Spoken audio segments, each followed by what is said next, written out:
Following a feeling is following a charge towards somewhere that we believe we will find happiness. The process of intuition is very simple when you think of it in these terms. And I struggled with this for a long time. There was so many relationships I was in and experiences I was having and opportunities that took place that I had no idea whether I had to trust my intuition or what my intuition was. And it's very hard when you're very invested in experience to find happiness, to follow that intuition, because you will convince yourself it's the intuition. So the first thing I would suggest is, in order to navigate this world effectively, we should be aware of this happening. It's very essential to be aware of that. So now intuition is going to be a knowing. Intuition is going to be a more quiet knowing that you cannot identify any particular resistance with. There's no seeking in intuition. There's no averting in intuition.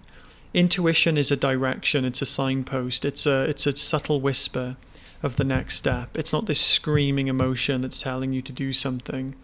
So this is kind of what we should be looking for. Your intuition is going to be the knowing of a direction that typically is going to be a direction that is in your favor. Any other feeling that we follow is going to be typically in the direction of trying to find happiness. So this is why we call it emotional decision making. It's emotional because the emotion is, I want happiness. I want this because of that. Now, these decisions aren't always bad. You know what I mean? Like, I've definitely made decisions that I'm like, I want this pair of jeans.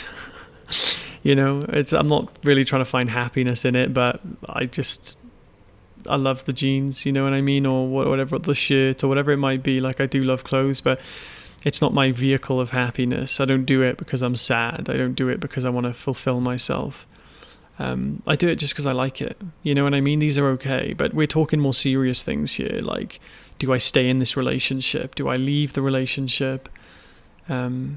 Do I take this career path? Do I not take this career path?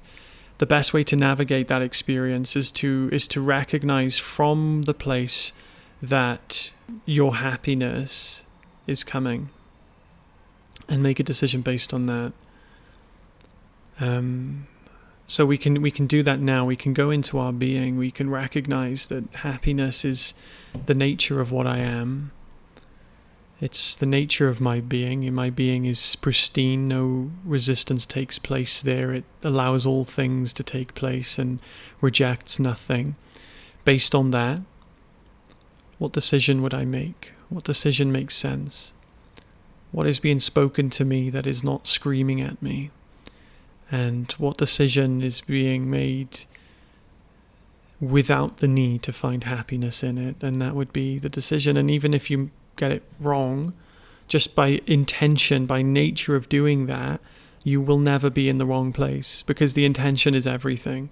Like, you've solved the problem by having the intention of doing the most loving thing for yourself.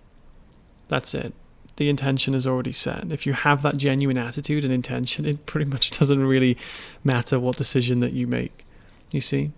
The intention purifies the result, purifies the action. So that's what I would suggest.